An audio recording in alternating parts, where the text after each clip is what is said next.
Good afternoon. Can everyone hear me? Yes. I would like to welcome everyone.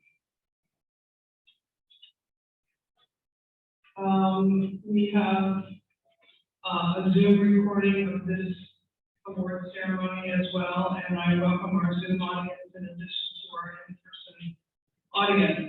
This is the award ceremony from the writing contest sponsored by the Friends of the Chautauqua Writers Center, which we affectionately call FICWIC. This is not quite the joyful event that we had planned, but yet in some ways I think it's even more meaningful and appreciated on this occasion. My name is Beth Ann Snodgrass. I am the coordinator of the writing contest for FICWIC. I would also like to introduce Fred Zerm, who is the tech guy over here. He's the president of FICWIC and is running the Zoom, and also Norma Reese, who is passing out programs. Oh, she is going to be one of our readers today. She's also known to some of you as the coordinator of the FICWIC Annual Book Fair and of the annual Robert Pinsky Favorite Poem Project reading, which we had earlier in the season. And I would also like to welcome a very dear friend to all of us at FICWIC, our Director of Literary Arts, Tony.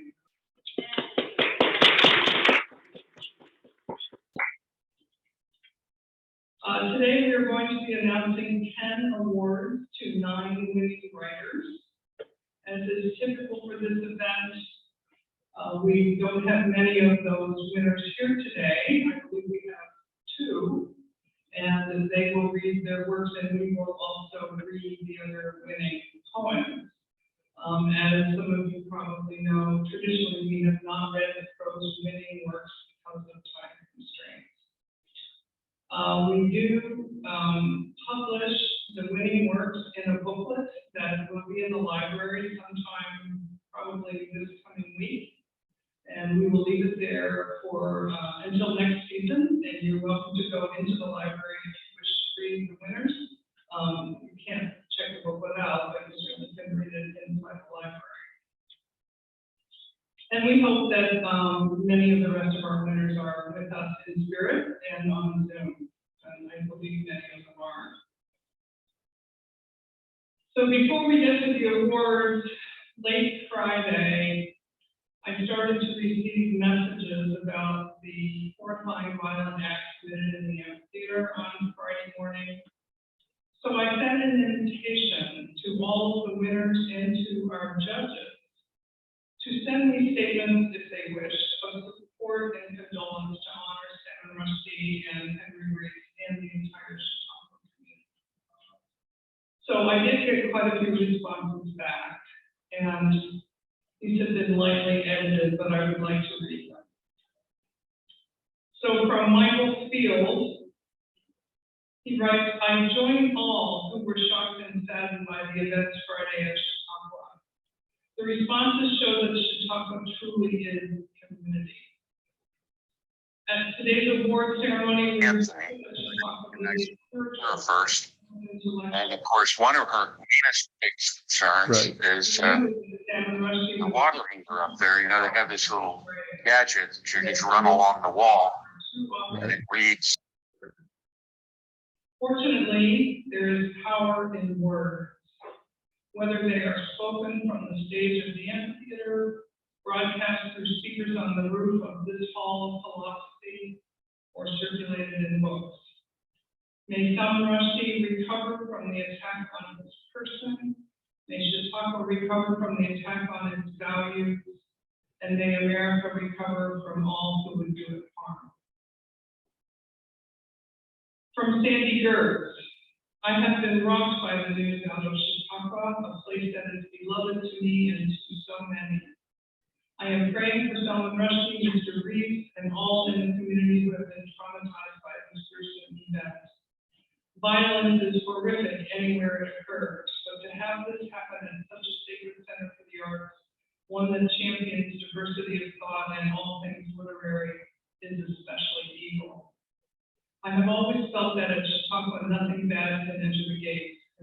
news saddens me greatly. May Salman Rushdie recover and give his lecture about artistic freedom when he returns.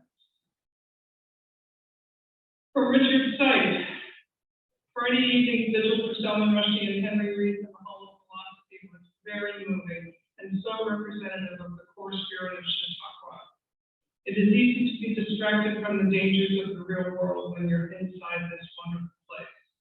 Yes, we talk about them, meaning these dangers, but on Friday, the real world came knocking. Let these terrible events strengthen us in our resolve to champion free speech, which, as we are now reminded so vividly, is never free.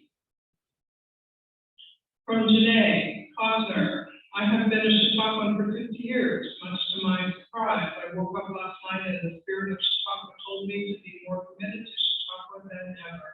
And my presence is testimony to my faith in the venerable Chautauqua institution. Chautauquans, let's keep our incredible spirit. I am reminded of a Maya Angelou quote, I can be changed by what happens to me, but I refuse to be reduced by it.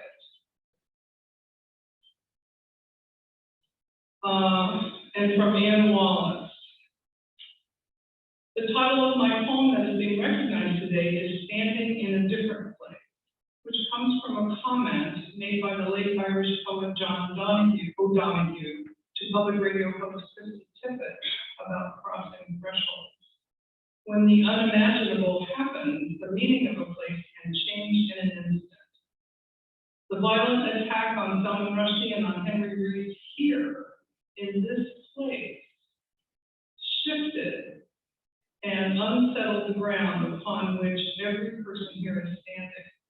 You are still here in the Hall of Philosophy in this bucolic setting, and yet everything here is different than it was on Friday at 10:45 a.m. when 2,500 spectators, perhaps some of you, filed into the amphitheater ready to listen to a rich exchange about writers in exile. By 11 a.m., the stakes had changed. The danger of ideas became real, and the meaning of Chautauqua came under threat. So here we are, standing in a different place, and I am standing with you from my home 300 miles away. We will find new perches, regain our footing, but the place in which we find ourselves will indeed be different. I challenge us to cross this painful threshold boldly, and to reassert our commitment in this new place to the free and full expression of ideas. And the final comment is a joint comment from our judges, Kristen Provacek and Jim Daniels. They not only judged our content, but were teachers here in a writing workshop. Jim and Daniel are long-time visitors to Chautauqua and have taught for many, many years here.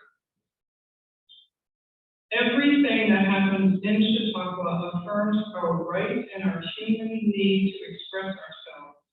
As Salman Rushdie has written, free speech is the whole thing, the whole ballgame. Free speech is life itself. Every piece of writing produced in Chautauqua Writers Center workshops and elsewhere on these grounds affirms this right. Every book read by members of the CLSC affirms this need. The world turns to writers when there are no words to express our shock and grief in the face of horrible events, and we are challenged again today to find the words to console, to offer insight, and to reflect on the greater purpose of our endeavors. It feels a little uncomfortable now to think about ranking the sincere efforts behind all the contest entries. We want to applaud everyone's attempts to tell their truths courageously and to share them with others. Today, in honor of Salman Rushdie, bravely fighting for his life and for life itself, our freedom to speak, may we all be at last as brave. We must continue to exercise our rights here in a place where those rights have always been nurtured and honored. Thank you for listening to those comments.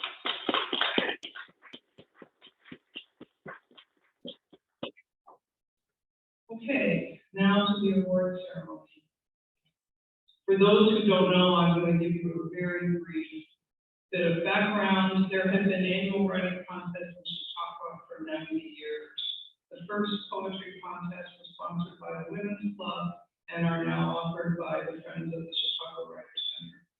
They've always been sponsored and administered by volunteer groups, and they have never been an official Chautauqua institution program, although the institution supports us in many ways and administers the endowed awards through the Department of Education and the Chautauqua Foundation. We are so delighted, of course, that the Director of Literary Arts is with us today. So there are two cash prizes, if you will. They are endowed first place prizes.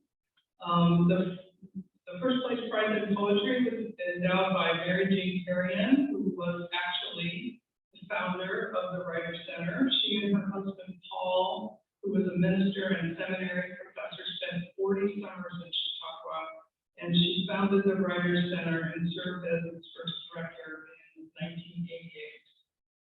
The Writers Center was independent of the institution for its first 15 years, and now is an institution program. The second prize is endowed by Charles McCorkle Hauser, who was known as Chuck to his friends. He was at first a foreign correspondent for UPI and later became a long-term editor of the Providence Journal Bulletin, which today is not only the largest newspaper in Rhode Island, but is the oldest continuously published daily newspaper in the United States. It has a very storied history and has won multiple Pulitzer Prizes. In 1985, ironically, Chuck made national news in a First Amendment case in which he was fined and sentenced to prison for contempt after publishing documents in defiance of a court order. Chuck, after his retirement, continued to write journalistic pieces, and he would come to Chautauqua and take writing workshops. In the early 2000s, he was part of the Writers Center board. So last week's judges, as I already mentioned their names, and you probably read about them, they've been here so often, and Sonia introduced them when they were giving their readings. The prose judge, Kristen Kovacic, is a lifelong resident of Pittsburgh. She has taught nonfiction writing in the graduate programs at Carlow University and Chatham University, and for many, many years in Writers Center workshops. Her published works include an essay collection, a poetry chapbook, and her essays have won the Pushcart Prize and the Pennsylvania Household Arts Scholarship, among other awards, and have appeared in many publications. The poetry judge, Jim Daniels, is a native of Detroit and currently lives in Pittsburgh. For those who don't know, Kristen and Jim are married. He taught for many years at Carnegie Mellon and now teaches at the Alma College Low Residency MFA program. He taught also for many years at the Writers Workshops here. He's received numerous prestigious awards and fellowships. He has authored 30 collections of poetry, 6 collections of fiction, and edited or co-edited 6 anthologies and written 4 produced screenplays.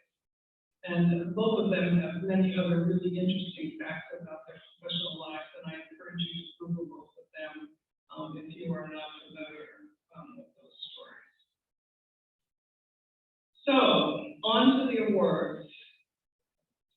We'll start with the prose category. The first award and honorable mention goes to Heather McGann for a piece called The Djinn of Ras Al Khaimah. Heather lives in Newport News, Virginia, and she's unable to be with us today as she is attending the Women's March Convention in Houston.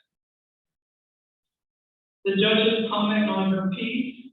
I award an honorable mention in prose to this piece. It is obviously part of an ambitious, longer work, and I want to encourage the writer to pursue it.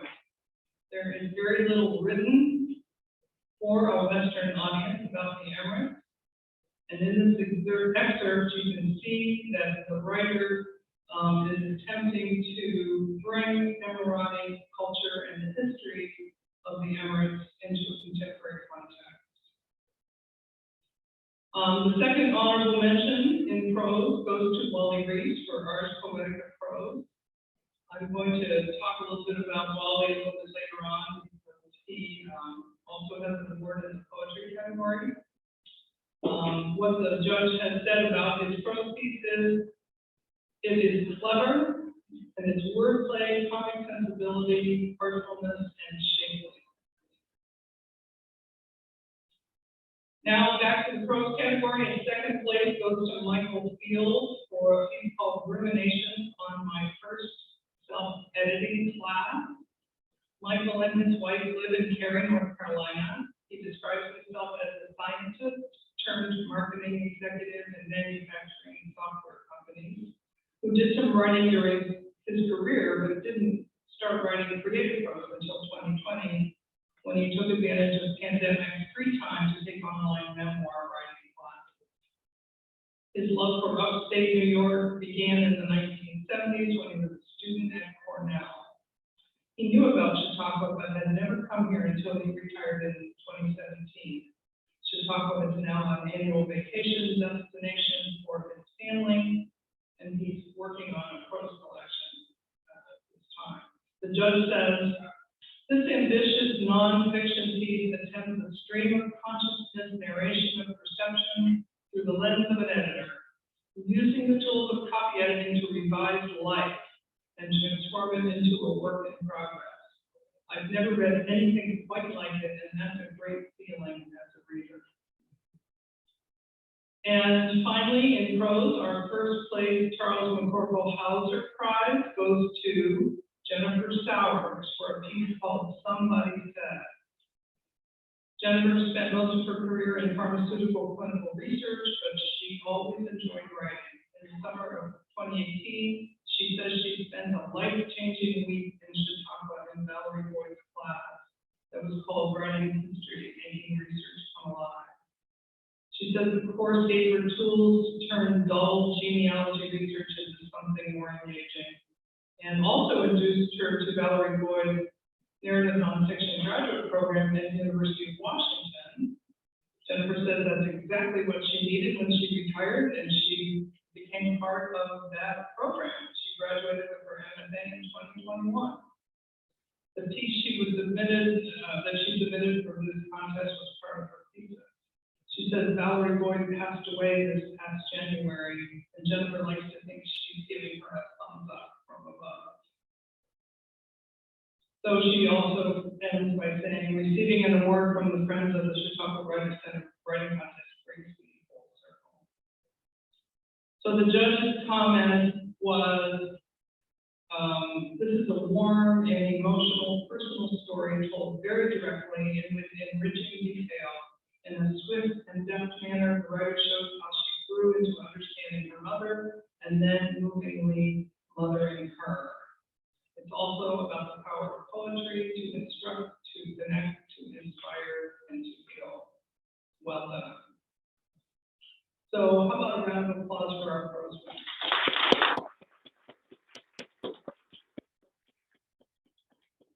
Next, we're going to move on to the poetry winners. There are 6 of them, and we are going to read them. They are mostly quite short, and we'll start with the honorable mentions. Most of the poets are not here, as I mentioned, but Norma is going to help us with reading.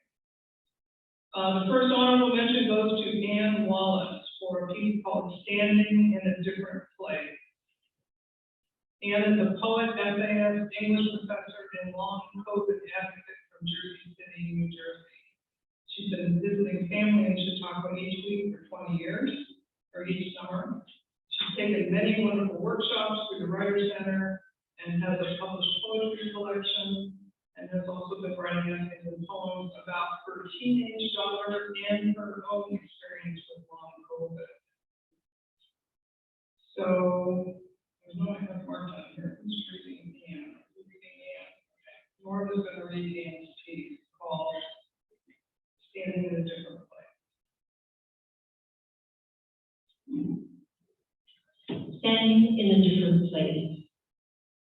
I have not strayed far from home, the tether of my oxygen held taut for too long. now flagging. Since the warm March lap around Golden Pond before it all shut down, and my home became a pulsing hotbed of virus, of illness for weeks, turned to months, to years. I have not strayed far, and yet the world has tilted on its axis, and I have too. I stand the one flat ground for a new toehold, where I might find modest purchase, take a breath and release my tether, then engage these weary muscles and reach my hand up high from my precious sledge, groping for a new patch of solid ground.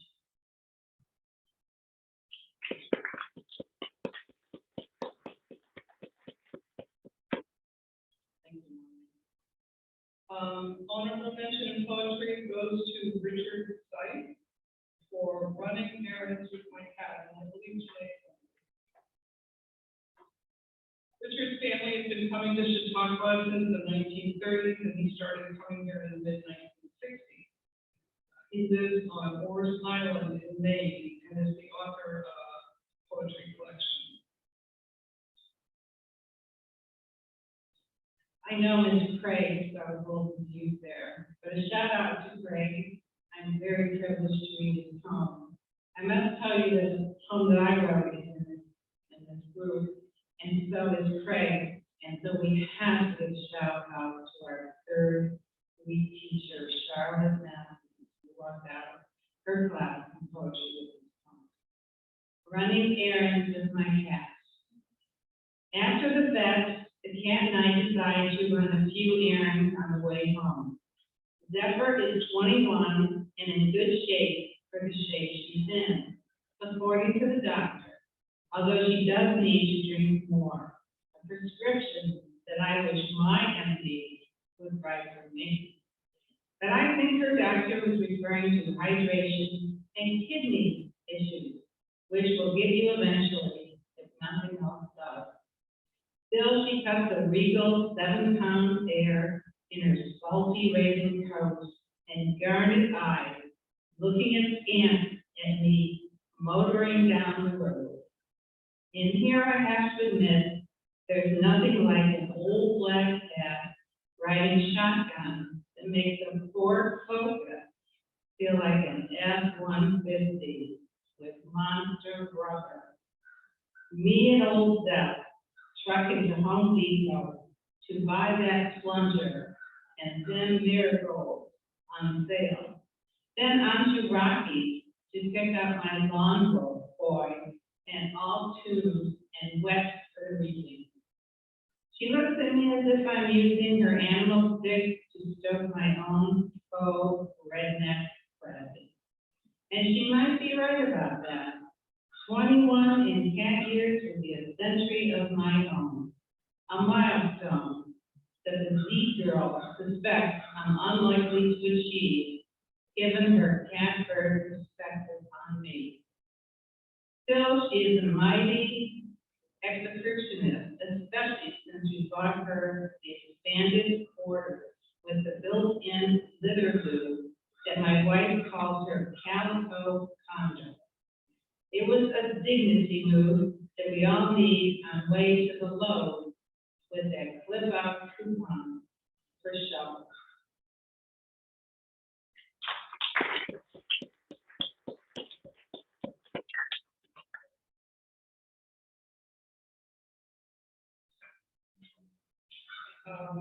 Thank you, Janae. The next award honorable mention to Janae Foster for Ladies of Dotage Drive. Janae is a poet and retired English teacher who lives in Florida during the winter. She's taken poetry classes from many wonderful teachers since the 1990s and has also been actively involved in the Writers Center for many years.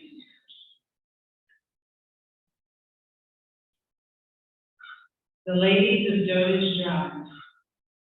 Pancake makeup hides potato skin. Mascara drips from her watery eyes. Silver earrings, a half moon, a star, a grinning sun, dangle from holes in her ears. Jingle like wind chimes when we walk. Our hair is braided tight. We wear embroidered blouses, show off rolls from our midsection, and back skirts from our drawstrap. Flowing skirts hide our elephant legs. We pick out orthopedic shoes with the same enthusiasm we used to pick out lingerie. We are parched for love, famished for touch. Men disguised as vultures fly out of tall grass when we pass. Penises like a picket fence surround us. A tiny shudder goes through us. We listen closely to talk of yoga, estrogen, collagen, and whatever else will define aging. Hug often like crooked sticks in a teepee. Speak in tongues of wisdom. As we age, we are more so. That women, we cross the Rockies, turn our watches back 2 hours, throw ourselves into a scary future. Thank you.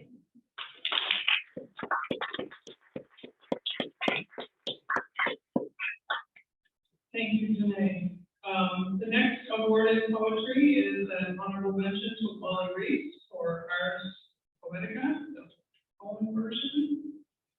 Wally graduated from Arizona State University with a degree in English a few years back, but was sidetracked into flying airplanes. He served for 6 years as the U.S. Naval officer and aviator, and then became a commercial airline pilot. He always found time to write poetry and prose, and when he retired and started coming to Chautauqua, he was able to devote more time to his love of reading and writing.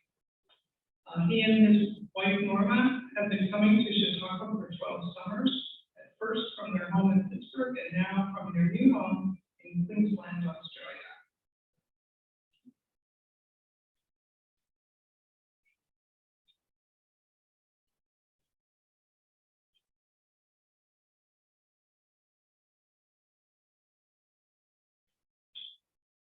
The title of my poem is Ars Poetica, and that refers to the original Ars Poetica was written by Horace in 19 BCE, and it was about the construction suggestions for the craft of poetry, construction of poetry. And so nowadays, Ars Poetica just means the art of poetry. And so anything nowadays is sort of refers to the art of construction of poetry. A lot of people use this term, Ars Poetica. So, Ars Poetica, and this is in couplets. Ars Poetica. As I buttered my toast this morning, I thought about the grain, not about multigrain or sourdough, but as to the grain in wood. Why does bread tear more easily in one direction than the other? Usually it tears vertically rather than horizontally. Anyone who has tried to tear an ad out of a newspaper knows that paper also has grain. Is this because of gravity that the bread of paper or paper is made? Trees have a vertical grain, leading us to think there's gravity rather than some mysterious magnetic force. Is the answer to this mere science? I could Google it, but Googling for answers when I'm searching for existential questions goes against my brain. Is grain the same as groove? That's when jazz musician Duke Ellington was in the groove. When Stella got her groove back, was Terry McMillan saying, Stella, what's going to stop? Mary Jo Williams went against the grain when she became the first woman to compose classical jazz in the 1920s. She wrote in the groove. When Emily Dickinson said, tell all the truth, but tell it slant, was she saying poems should not follow the grain? Does poetry have grain? Groove, thread? I hope this one does. Is it ironic that when Emily was in the groove, she wrote across it? The fabric of the universe seems to have a grain like a cloud field. Do I spend too much time stumbling across the bridges of the roads? So So now I'm in a quandary. Do I follow the furrows or tillage land? Notably, as I spread the honey on my toast.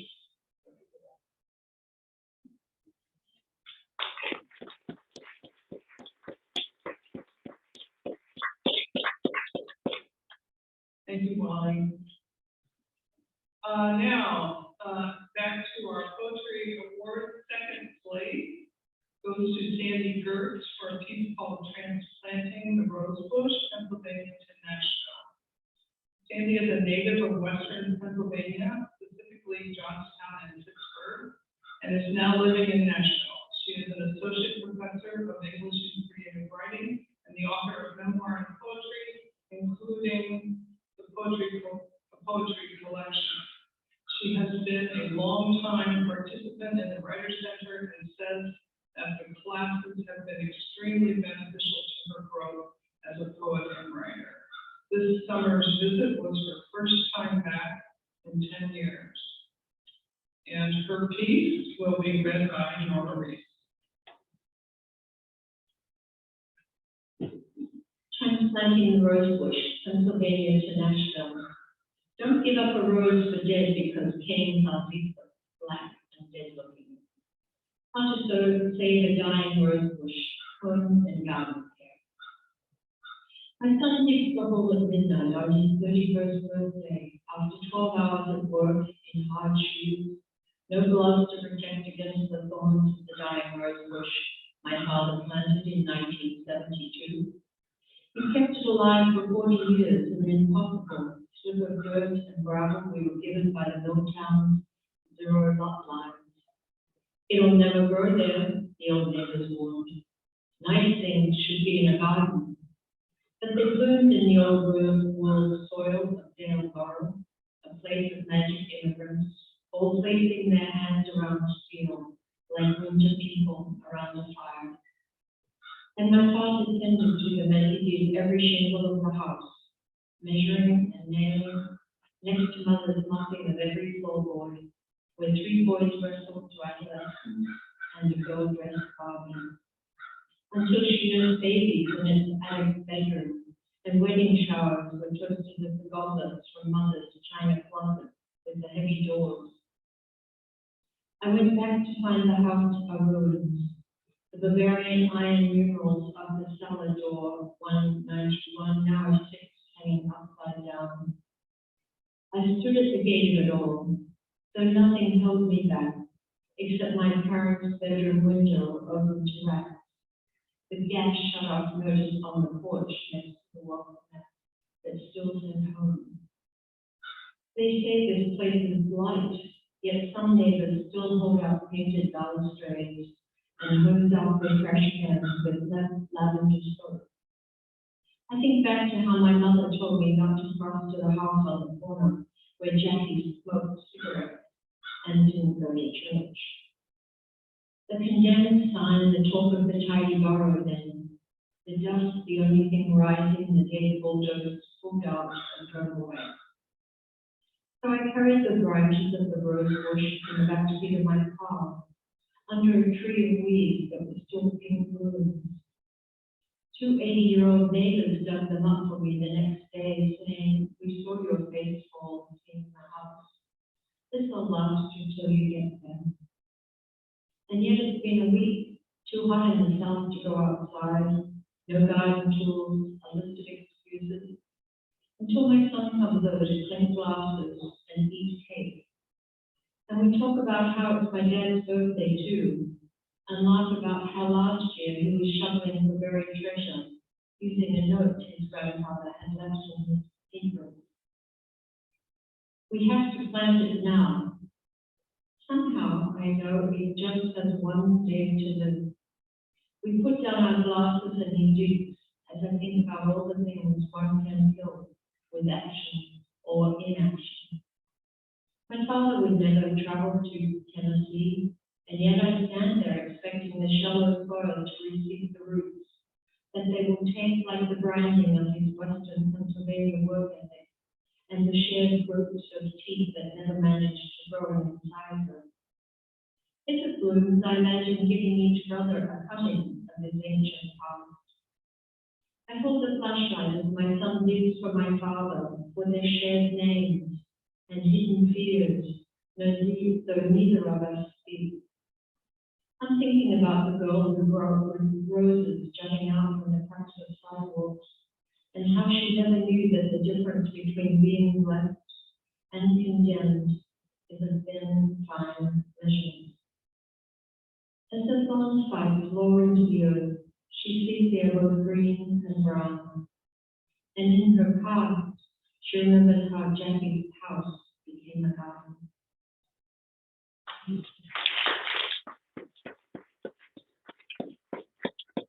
Thank you, Norma. Now for our final winner, the first place award in poetry goes to Jamie Bryan for a piece called Postcard from the Living for Uvalde, Texas victims.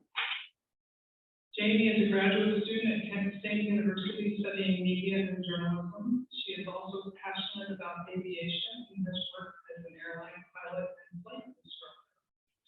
She writes that writing has been a healing presence in her life since she was a child scribbling stories on restaurant placemats.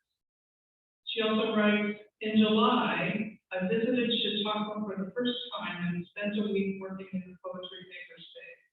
I honed my writing skills in a poetry workshop with Nicole Cooley, swam in Lake Chautauqua almost every day, and fell in love with Vester Plaza. Jamie's piece will be read by Norma Reese.